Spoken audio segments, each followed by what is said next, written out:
속보입니다. 다크이글이 위기의 중심에 진입했고 이란 정권은 비상 경계 상태에 들어갔습니다. 2026년 4월 30일 목요일입니다.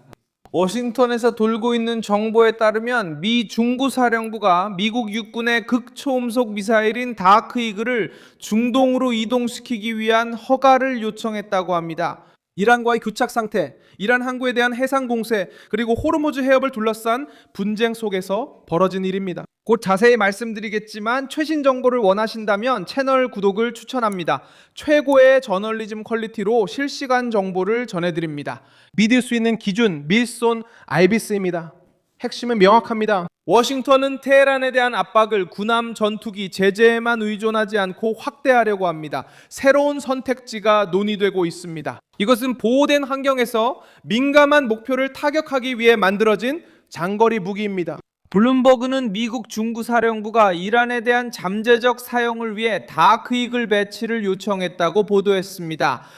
그 이유는 바른 사용 가능한 시스템의 사거리 바뀐 이란 영토 깊숙한 곳으로 이동한 탄도미사일 발사대를 타격하기 위해서입니다. 이 소식은 이것이 최종 발사 명령이 아닌 군사적 요청임을 분명히 하고 있습니다. 그럼에도 불구하고 이 요청만으로도 이미 위협으로 작용하고 있습니다. 이 정도 규모의 위기 상황에서는 전략무기 하나만 도착해도 상대방의 계산에 큰 영향을 미칩니다. 다크이글은 공식적으로 미국 육군의 장거리 극초음속 무기로 알려져 있습니다. USN 뉴스에서 공개된 의회 조사국 보고서에 따르면 이 시스템은 지상에서 발사되는 미사일로 설명되어 있습니다. 극초음속 활공체를 갖추고 있으며 보고된 사거리는 1725마일이고 시간에 민감하고 방어가 잘 된 표적을 겨냥할 수 있는 능력을 가지고 있습니다. 이 보고서에 따르면 이 무기는 마하 5 이상의 속도로, 즉 음속의 5배가 넘는 속도로 이동하며 탐지와 요격을 어렵게 만드는 궤적을 가지고 있습니다. 바로 이 점에서 이 사실이 중요해집니다. 이란은 수년 동안 구조물을 숨기고 저장고를 보호하며 발사대를 분산시키고 자국 영토의 깊이를 방패로 삼는 데 주력해왔습니다. 다크이글은 이러한 논리에 대한 대응책처럼 보입니다. 이 무기는 보여주기 위한 것이 아니라 압박을 가하기 위한 무기입니다. 이 무기는 거리, 터널, 지연 전술만으로는 더 이상 안전을 보장할 수 없음을 보여줍니다. 위기는 결코 고립되어 발생하지 않습니다. 미국이 이란 항구에 대해 해상 봉쇄를 실시하면서 테헤란의 석유 판매 능력이 크게 줄어들었습니다. 미국 중앙사령부에 따르면 41척의 유조선에 약 6,900만 배럴의 석유가 실려 있었고 이는 이란 정권이 팔지 못한 물량이었습니다. 같은 보도에 따르면 3월과 비교했을 때 수출이 80% 이상 감소한 것으로 나타났습니다. 테헤란에게 이것이 가장 아픈 지점입니다. 석유는 국가를 재정적으로 지원하고 군사기구의 일부를 유지하며 이슬람 혁명 수비대를 지원합니다. 이 돈이 발해에서 막히면 압박은 더 이상 외교적인 것만이 아닙니다. 그 돈은 국고, 연료, 동맹국에 대한 지급 능력, 그리고 힘의 외양을 유지하는 데 들어갑니다. 그래서 봉쇄는 단순한 해상 장벽이 아닙니다. 이것은 정권의 심장구를 직접 조이는 경제적 압박입니다. 이란은 위협으로 대응하려고 합니다. 이란 당국자들은 미국의 걸프만 주둔이 도발이라고 말합니다. 그들은 압박 속에서 호르무즈 해협이 다시 열리지 않을 것이라 주장하며 추가 공격 시 대응을 약속합니다. 그러나 테헤란의 현실은 훨씬 더 어렵습니다. 경제는 숨이 막힐 정도로 어렵습니다. 해상무역은 감시를 받고 있고 이슬람 혁명 수비대는 활동 범위가 줄어드는 바로 이 시기에 힘을 보여줘야 합니다. 이런 상황에서 도널드 트럼프는 두 가지 측면에서 압박을 유지하고 있습니다. 한편으로는 경제적 측면에서 봉쇄, 제재, 금융 고립을 통해 압박하고 있습니다.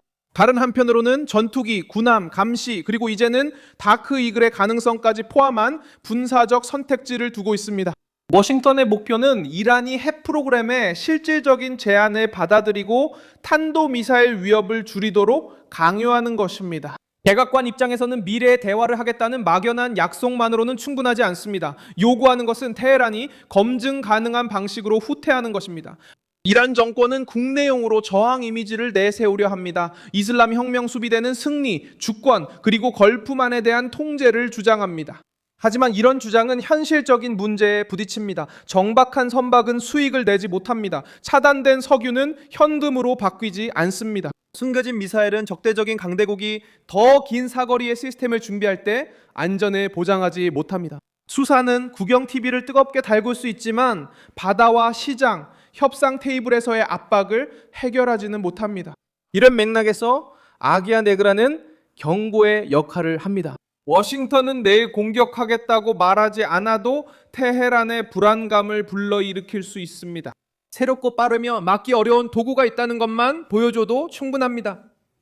정권의 두려움은 발사 자체에만 있는 것이 아니라 불확실성에 있습니다. 만약 그 시스템이 중동에 도착한다면 이슬람 혁명 수비대는 에너지를 소모하고 자원을 이동시키며 방어 체계를 재검토해야 할 것입니다. 미 육군은 이미 그 시스템을 준비하고 있었습니다. 2025년 12월 해당 기관 자체에서 운용을 맡을 포대 활성화를 발표했습니다. 공식 발표에서는 극초음속 시스템이 속도, 사거리, 기동성, 고도를 결합해 단시간에 중요한 표적을 격파할 수 있다고 밝혔습니다. 즉 이는 단순히 헤드라인을 위한 임시 조치가 아니라 실제 위기 상황에서 등장한 군사 프로젝트의 일부입니다. 걸프 국가들에게는 이러한 움직임이 또 다른 의미를 가집니다. 사우디아라비아, 아랍에미리트, 쿠웨이트 등 이 지역의 다른 국가들도 해상 항로의 안전, 에너지 흐름, 그리고 호르무즈 해협의 예측 가능성에 의존하고 있습니다. 이란이 그 해협을 정치적 도구로 바꾸겠다고 위협할 때 이는 워싱턴만 압박하는 것이 아닙니다. 지역 전체를 압박하는 것입니다.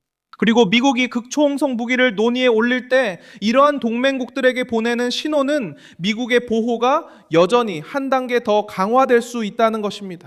가장 중요한 점은 위기가 이제 각 움직임마다 심리적, 경제적 영향을 미치는 단계에 이르렀다는 것입니다.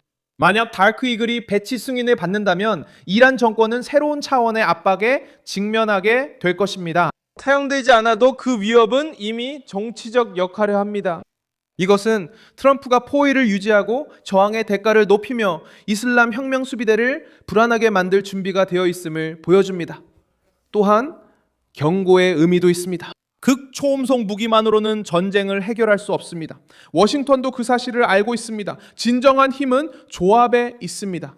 해상 봉쇄로 수입을 차단하는 것입니다. 제재로 금융 경로를 차단합니다. 강경한 외교로 후퇴를 요구합니다. 또한 이란이 미사일, 석유, 호르무즈 해협을 방패로 삼는 것을 막기 위해 군사력을 준비합니다. 이러한 조치들이 다크 이글을 단순한 전쟁 그 이상으로 만듭니다. 그것은 최대 압박 전략의 일부가 됩니다. 테헤란은 이제 시간을 벌려고 합니다. 정권은 조건을 내세우고 협상을 뒤로 미루려고 합니다. 그리고 핵 프로그램을 생존 카드로 유지하려고 합니다. 하지만 미국은 시간이 너무 오래 걸리면 이란에 유리하다는 것을 이해한 것 같습니다. 매주 지연될 때마다 이슬람 혁명 수비대가 비축품을 재정비하고 판매 경로를 회복하려고 시도할 수 있습니다. 그래서 바로 지금 압력이 더욱 커지고 있습니다. 지금 이 순간 일어나고 있는 일은 이미 숨막히는 위기 속에 있는 이란에 새로운 군사적 위협이 등장했다는 것입니다. 그리고 극초음속 미사일의 가능성은 테헤란이 누리던 여유로운 시간이 끝나가고 있을지도 모른다는 점을 분명히 보여줍니다. 이 영상에 좋아요와 구독 부탁드리며 댓글도 확인해 밀손 알비스 커뮤니티와 활발히 소통해보세요.